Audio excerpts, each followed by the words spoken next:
Halo semuanya, balik lagi deh Geekside Channel. Oke, sudah lama kita tidak konten ini Unboxing atau Geekbox. Geekbox ya. Dan fun fact, unboxing yang ini kalian sudah bisa lihat ini adalah Bisa dibilang video awal kita. video pertama Video pertama di channel ini, di channel yang tidak seberapa ini. Ini dia ini. Jadi ini adalah Ghost of Tsushima Sama yang collector edition PS4 waktu itu. yang rilis di tahun 2020. 2020. Anjir, 5 tahun nggak kerasa. 5 tahun. Anjir, nggak kerasa. Dan kali ini kita mau unboxing atau kita review si game spiritual sequelnya itu si Ghost of Yote kita pakai Yote. Oke. Ini hanya sebagai intro aja, intro bisa aja, disingkirkan ya, aja. sikir saja. Oke. Tapi ini mungkin nanti bakal muncul lagi di belakangnya ya. Ini dia. Ini. Iya. Ghost of Yote ini sudah lama tidak gigi flexing. Konten gigi flexing. Intinya ini sih sebenarnya milestone-nya 5 tahun lah. Ya. Bisa dibilang gitulah. Jadi isanya kebetulan juga akhirnya saya ada rezeki nabung juga. Ya pakai sistem PO lah karena limited ya yang Ghost of Yote Collector Edition ini. Dapat lah kebetulan jadinya ya udah. Terus Dek, ayolah cek si Dega teh. Tanpa berlama-lama, kita langsung aja. Langsung aja nih tampak depannya. Kali ini di PS5 eksklusif. Jadi isanya udah ganti generasi ya. Sekarang pemerannya perempuan namanya Atsu. Ini kalau teman-teman ini grafik card worknya resminya kayak gini. Terus ada 6 pedang karena nanti dia ceritanya harus memburu 6 anggota Yote Six yang sudah membunuh keluarga. Jadi temanya vengeance gitu sih sebenarnya. Yang kali ini vengeance. Kalau yang sebelumnya masalah honor. Nah, ini tampak depannya. Nah, ini tampak atasnya. Kalau dulu kan bannernya Jin Sakai ya. Kalau ini pohon ginkgo. Nanti ada sini simbolnya di game itu dan di tebas gitu. Ini tampak atasnya.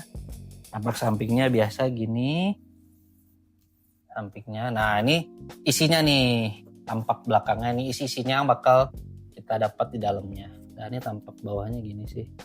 Lagi-lagi sih sebenarnya kenapa saya pengen buat kolektornya, pengen lihat topengnya yang sekarang kayak gimana. Dan ini temanya dominan ke putih ya. Ke putih ya. Karena sebelumnya dan hitam. Ada kuning karena kuning biasanya menggambarkan balas dendam. Oh gitu. Kill Bill kan. Oh, atau bendera meninggal.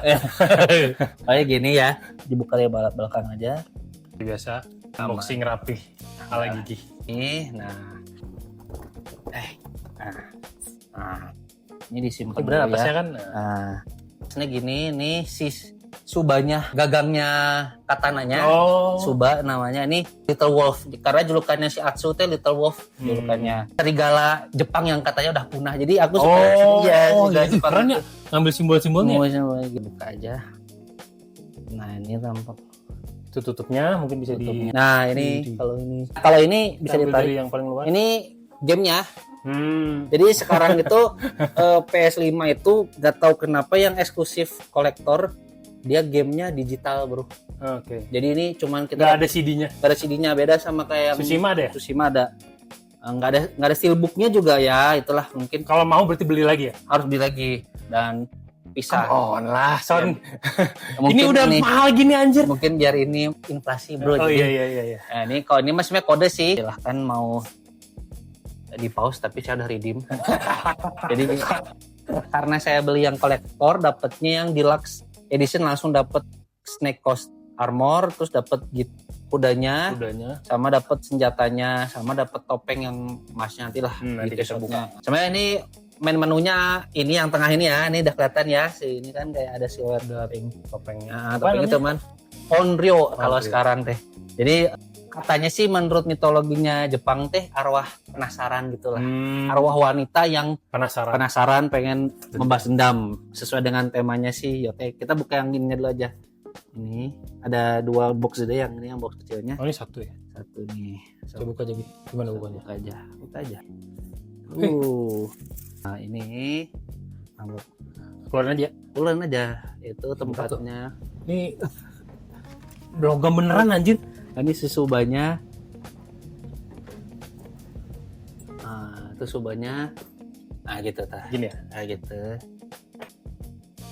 Ada yang keduanya, ada pouch kecil gini. Isinya zeni, jadi logam ya. Kantongnya. Ginkgonya.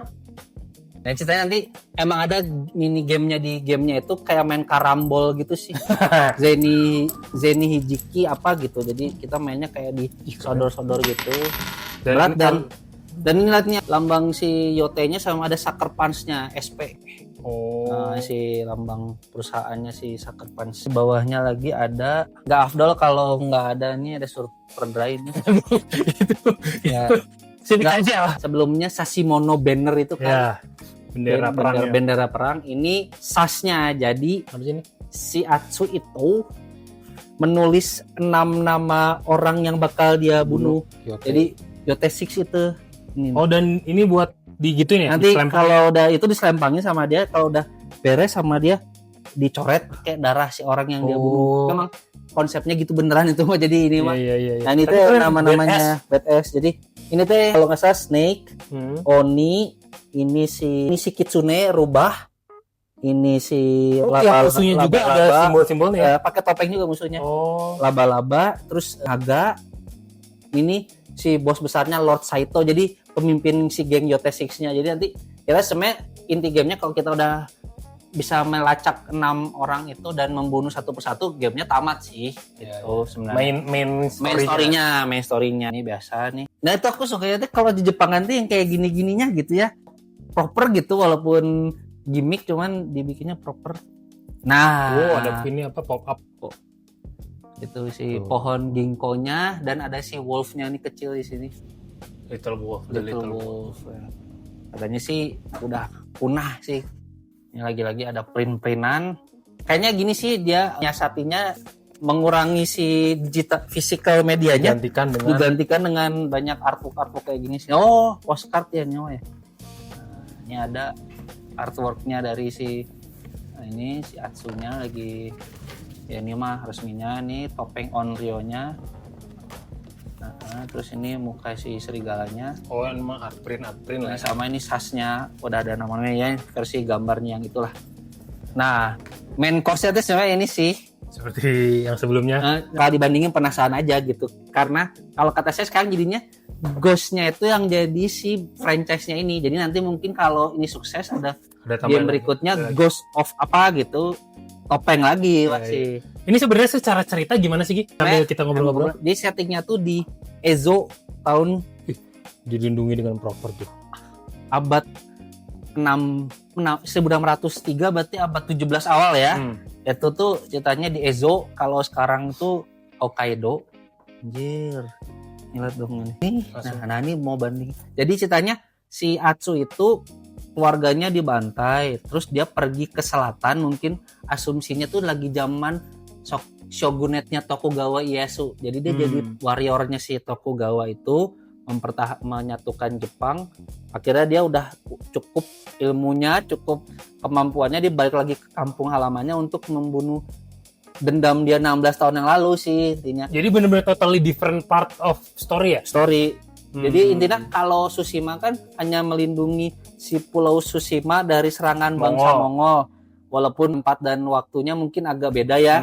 Namanya juga pasti dibedain lah gitu. Tapi di sini tuh kalau si Atsu itu intinya dia punya masa lalu, terus dia balik lagi ke tempat kelahirannya, ke rumahnya lagi dia untuk membahaskan dendamnya. Dan di sini tuh aku sukanya terinspirasinya sama film western gitu si developer Sucker Punch. Agak jadi campur-campur jadi kesannya tuh dia tuh kayak bener-bener lone cowboy dengan kudanya, kadang dibantu sama si serigalanya itu memburu gitu, dan bener-bener kisah manusia biasa aja pengen membahaskan dendam orang tua. Terus sukanya sebenarnya kan dia kan dari kayu ya, padahal bahannya tapi resin, cuman dibikin kayak krek-kreknya kayak krek-krek kayu gitu. Sebenarnya aku sukanya karena teknik apa ya nih ya, kalau Jepang kan ada ya yang teknik kalau cangkir atau pecah atau retak ditambal dengan pakai emas ya, ini jadi lupa namanya. Dia sampai ngambil si teknik itunya, bahkan sandingkan dengan yang hitam. Coba yang hitam nanti. Nah ini keren bro, bahannya sama kali ya. Sok aja juga kaget baru pertama kali ngelihatnya ini. Cuman mungkin sih bahannya sama kali ya. Sama-sama. Cuman ini kan dia lebih ceritanya dia beda nih tipikal ini. Nah ini mah tentang honor ini mah nggak peduli dengan kehormatan, pokoknya orang ketemu bantai aja. Jadi Karena tujuannya adalah vengeance. Jadi sini tuh sukanya spiritual successor bener. Jadi Ghost-nya aja yang dibikin trademark sama si jadi apa IP-nya Ghost IP-nya ya? si Ghost. Jadi nah ini waktu itu Ghost Tsushima Island, sekarang Ghost of Yote. Kenapa Ghost of Yote bukan Ghost of Ezo? Yote itu teh gunung tertingginya di Ezo. Jadi mungkin di sini ikonnya si Hokkaido itu selain dia kan paling utara Jepang. Nah, si Mount Yote itu jadi senternya gitu. Terus di sini ini mah correct me if I'm wrong, kan waktu itu masih bangsa Ainu teh masih punya peranan penting gitu. Bangsa Ainu teh indigenous people lah, mungkin kalau di sini kayak aborigin Australia gitu. Mungkin memang penduduk Asia Jepang awal-awal ya. Jadi di sini tuh aku sukanya itu si Atsu sebagai karakter itu memang dia penendam vengeance, tapi dia tahu siapa yang punya jasa menyelamatkan dia bakal jadi temen. Nah di sini tuh ada temennya itu memang bangsa Ainu. Jadi di sini juga kita akhirnya aku suka Sucker Punch, dia tuh eksplorasi si lore-nya bagus, jadi sampai soal si Ainu juga sama dia diangkat explore gitu. Jadi nggak cuman masalah ketemu orang Jepang lagi bunuh-bunuhan, ternyata ada loh masalah orang-orang yang marginal, kaum marginalnya juga dibahas di sini gitu. Dan konsepnya game ini tuh tadi kan Dega udah bilang main story-nya emang ngebunuh si 6 Yote 6, cuman open world. Jadi silakan mau mengeksplorasi kayak gimana. Naik kuda mau cuman mancing mandi. Vibes-nya ya mungkin gak apel to apel kayak RDR 2. Jadi intinya game story-nya 30 jaman atau 35 jam, tapi kalau kamu mau explore semuanya sampai platinum mungkin bisa 100 jam. Iya. Jadi intinya, walaupun tidak seluas RDR ya. Jadi nggak seluas RDR, cuman in the spirit of that gitu, dan literally Wild West tapi di settingan Jepang. Nah, mungkin kita bahas lebih detail kenapa harus tahun 1600-an itu. Jadi 1600 itu tuh lagi pergolakan politik ya. Jadi dulu kan memang Shogun ya, kalau teman-teman nonton serial Shogun lah, boleh lah nanti ada si thumbnailnya.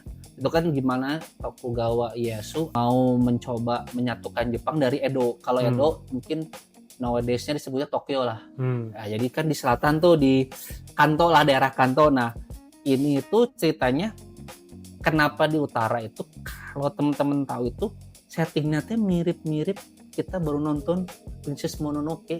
Waktunya sama tuh zaman era-eranya ya. Zaman itu jadi era-era peralihan gitu kan. Jadi di sini tuh aku sukanya selain kita punya katana dengan subanya kayak gini, ada dual katana. Wah, badass banget lah dual gitu kan. Kayak kalau kita Tonto. Pedang pendek gitu. Kan? Jadi ada satu panjang, satu yang pendek. Terus sekarang ada Odachi teh samurai gede, two-handed gitu ya? Two-handed gitu mungkin kalau Mountain gitulah kalau di Game of Thrones. Di Mononoke ada kan karakter yang habis itu terus Harigama itu tuh yang dilempar ditarik gitu. Sabit bentuknya gitu. Terus sama bukan pistol, awal-awal ada tembakan cannon kan, gitu cannon gitu. Jadi kayak kan dulu kan meriam kecil kali ya? Kecil kan dulu kan kalau nggak salah Portugis udah masuk kan ya ke Jepang mungkin.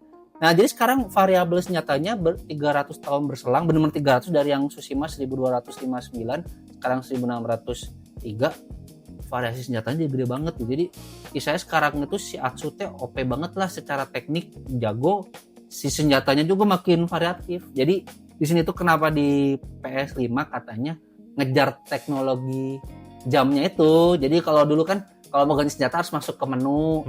Ini mah secara teknis aja. Ini mah sekarang on the fly aja, jadi pengen ganti senjata langsung aja kayak itu sih mungkin kenapa teman-teman, mohon maaf di PS4 nggak ada ya. Cuman kalau kenapa di sini lagi-lagi Sony dia juga pengen jualan konsolnya kan. Jadi game eksklusifnya tahun ini yang benar-benar di-push banget ya si Ghost of Tsushima ini gitu. Itu sih kalau di saya itu, tapi untuk nama dan tempat mungkin nggak ada dalam sejarah ya. Nah, aku sukanya Sucker Punch itu walaupun dia ngambil tempat sama waktunya sesuai sejarah, tapi karakternya benar-benar dibikin fiksi semua. Jadi untuk pemain Jepangnya juga jadi antusias karena dia nggak akan nyinggung soal sejarah. Iya. Kalau mau apple to apple, sebelum ini ada Assassin's Creed Shadows. Itu literally settingnya sama, paling beda 1-2 tahun.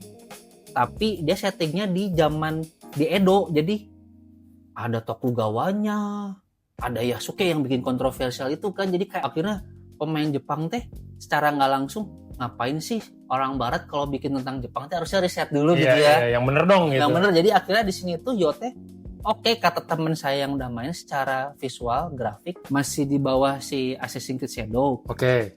Secara itu kan Ubisoft, tapi untuk otentiknya ceritanya, setting waktunya, terlepas karakter dan namanya di fiksi atau disamarkan, pas gitu. Tinggal nanti kita lihat aja di November besok siapa yang bisa masuk nominasi Game of the Year antara Shadows atau Yote sih, tapi my money sih bettingnya on Yote sih sebenarnya. Terlepas nanti bisa menang atau enggak itu nomor sekian lah, tapi dengan niatan ini selama 5 tahun digodok banget. Memang sih katanya kenapa harus perempuan, hari gini mah Hayao Miyazaki ya sukanya heroin gitu ya. Jadi nggak harus lah wok gitu teh intinya. Dan di sini juga tidak dibikin seperti wok juga enggak. Jadi ya emang perempuan aja emang kenapa juga gitu. Jadi nggak ada muatan sisi feminis gitu. Jadi aku di sini tuh aku sukanya akhirnya pemain di dunia teh embrace itu gitu. Memang ada beberapa catatan kecil. Kenapa nggak sih pemeran si motion capture-nya harus diaspora Jepang yang tinggal di Amerika gitu kan? Kenapa nggak si Karen Fukuhara itu yang di Suicide Squad kan, terus sama yang di The Boys kan nanti bisa tampilin lah. Cakep sih memang Karen Fukuhara, cuman mungkin untuk karakter yang berdarah-darah atau yang punya masa lalu lukanya lebih believable Erika Ishii sih aku. Pribadi sih lepas untuk setuju aja gitu. Worth it juga lah gitu isanya sekarang setelah muncul sudah ada resepsi. Ini by the way baru muncul seminggu ya. Jadi ini masih benar-benar ditunggu pisan sampai sekarang baru unboxing deh biar dapat experience pertama kali kayak gini, dan aslinya kalau saya sih worth every penny sih. Dari yang sebelumnya juga gue selalu setuju bahwa kalau yang Ghost ini, IP Ghost ini tidak pernah gagal sih. Belum gagal sampai dua ini. Suka. Jadi misalnya di sini tuh aku sukanya Sucker Punch mau ngambil langkah berani gitu. Jadi kayak udahlah langsung time skip aja ke 300 masa. Mungkin nanti bisa jadi setelah ini aku nggak tahu ya resepsi pemain gimana nanti di PS6 kali mungkin 5 tahun lagi. Dari konten pertama nih PS4 sampai PS5 gue belum beli. Santai nanti mah akan pada PC pada waktunya kan gitu. Jadi misalnya di sini itu aku sih mungkin nanti bisa aja ngambil waktunya Ghost lagi zaman perang dunia kedua bisa aja kan ada misi-misi berbahaya yang harus tanda kutip senyap dengan stealth-nya kayak gitu kan. Jadi kayak bisa aja Ghost of Hiroshima bisa aja kan loh. Nggak harus film Grave of Fireflies doang kan yang ngebahas tentang Ghost of Hiroshima, bisa aja di sini. Aku berharap sih setelah Jepang tuntas mungkin lah saya juga mungkin ke Indonesia gitu, ke setting Ghost of Batavia. Batavia bisa aja mah. Bisa aja kan ini mah. Siapa tahu feeling gitu ke si Sucker Punch, moga-moga didengar gitu bisa dibikin. Tapi asli sih saya puas, cuman nitpick nggak ada steelbook aja sih udah itu aja sih. Jadi kayak ini rilisan fisiknya nggak ada steelbooknya. Jadi ya misalnya kalau teman-teman tadi kalau pengen punya fisiknya harus beli terpisah. Dan mungkin nanti akan ada versi apanya lagi kan. Nah, makanya jadi kalau kata saya sih ada untungannya mungkin nanti kalau udah sukses tahun kemudian suka ada tuh rilisan 1 year anniversary atau Game of the Year edition. Kira-kira lu bakal beli fisik yang CD-nya nggak gitu? Kalau ada tambahan DLC-nya kan sementara ini kan baru rilis ya. Mungkin belum ada updatean atau downloadable konten yang worth it untuk di-upgrade gitu. Bisa aja sih mungkin nanti. Soalnya kalau perasaan kalau Sony contohnya aja yang ini kan saya beli yang di PS5. Waktu pas yang PS4 nggak dibawa, mohon maaf. Itu dia itu nggak ada DLC yang Iki Island-nya. Jadi ceritanya Tsushima Island, tetangganya ada pulau kecil namanya Iki Island. Itu kalau yang di PS4 nggak ada. Tapi ditambahin di director cut. Nah, ada embel-embel gitunya. Kalau ada gitunya, director cut-nya boleh lah. Jadi mungkin siapa tahu bisa ke Osaka gitu. Tapi nggak tahu apa ya Osaka yang masalah di sana. Jadi mungkin memang harapannya ini, tapi aku pribadi sih ini kataku rilisan PlayStation eksklusif terbaik sih tahun ini. Lepas game-game lain juga banyak, tapi untuk ini paling proper, paling niat sih. Tapi overall secara game juga improve ya game. Maksudnya bukan hanya ngulang aja gitu. Bukan gini sih, mungkin aset mah masih ada yang sama kan. Bikin program dari awal kan juga mungkin butuh waktu ya. intinya aset masih tetap dipakai tapi bukan yang kayak cuman di refurbish atau Nah, itu yang dikhawatirkan kan. ada yang ditambahin, ada yang mekanis yang kayak kalau zaman dulu kita misalnya mau upgrade harus datang ke pasar, harus apa. Ini kita cukup bikin tenda. Itu yang upgradean tuh datang sendiri. Jadi kayak lu lagi buka tenda ada pelancong mampir, kamu mau nggak beli barang dari saya? Jadi dibikin senatural gitu gitu. Kalau dulu kita harus bikin checkpoint atau bikin pin di petanya. Oh, kalau mau upgrade senjata ke sana, kalau mau upgrade skill ke sana. Ini mah kalau sekarang kita cukup angkat tenda di tengah belantara atau di padang rumput, nyamperin sendiri si gamenya yang akan datang ke kita gitu. Nah, bagus ya, maksudnya kepikiran gitu si Sucker Punch bahwa kalau di dunia open world kan it's apa ya sebutannya, rempong gitu ya. Kalau harus ke sana walaupun ada sistem fast travel tetap aja kan butuh waktu naik kuda ke sana naik ini. Tapi sekarang cukup buka tenda, ada fitur main samisen sekarang ya. Ada main gitar-gitaran itu ngambil mekaniknya dari Last of Us Part 2 ya. Jadi sebenarnya aku senengnya PlayStation Studio itu kan gede ya, banyak studio-studio developernya. Mereka berbagi asetnya gitu, sob. Saya udah ada aset main gitar, dikasih ke dia teh. Di God of War ada companionship di Kratos, ada si Atreus ngikutin. Sekarang ada diterapkannya ke serigalanya. Jadi aku juga itu jadi semakin kaya satu sama. Jadi kayak ngasih aset-asetnya. Manggawe kita kasih programnya, kalian mau bikin kayak gimana, kasnya kalian. Jadi di sini tuh kalau kata saya untung aja blessing is disguise-nya Grand Theft Auto 6 gak keluar sih. Jadi bisa dibilang game open world terbaik tahun ini sih yang saya udah mainin sekarang. Ini sih si Ghost of Yote. Iya. Dan Gigi katanya nggak akan beli game sampai GTA 6 ya. Jadi tahun lagi ya. Nggak tahu nih kalau ada game bagus apa. Enggak lah, kecuali ada apa diskon gitu. Oke, ada lagi nggak game apa? Paling sih ya itu sih, cuman sama aja ya.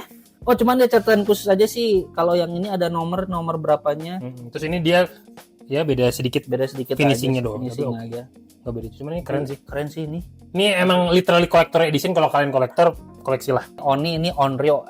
Semoga PlayStation eksklusif bisa bikin yang kayak gini lagi lah. Game yang baru out of the box gitu. Original lagi gitu ya. Okay. Itu aja sih harapannya. Jadi layak lah kalau teman-teman misalnya mau main nunggu di PC nggak apa-apa, mungkin 2-3 tahun lagi. Tapi kalau mau langsung jump in harus beli PS5 sih. Udah cukup detail pembahasan kita tentang Ghost of Yote kali ini. Mungkin silakan dibuktikan sendiri, mungkin beli yang rilisan biasanya mah rilisan udah. Biasa udah ada. Rilisan biasa boleh. Atau mau untuk para kolektor di luar sana untuk membeli ini. Ada, kalau misalnya ini nggak kebagian pun juga ada DualSense, dikasih lihat fotonya sama covernya juga ada. Itu gimmicknya banyak sih sebenarnya, pernak-perniknya lah gitu. Cuman kalau saya pengen punya game, udah aja beli yang collector edition gitu. Bisa silakan tadi sharing-sharing di kolom komentar. 5 tahun akhirnya bisa unboxing. Oke teman-teman, mungkin sekian untuk video Geekbox kali ini. Ya. Mungkin teman-teman kalau misalkan ada yang pengen kita bikin Geekbox lebih banyak atau video-video kayak gini, bisa komen aja. Oke teman-teman, jangan nonton, jangan subscribe, share ke teman-temannya. Sampai jumpa di video selanjutnya. Bye-bye.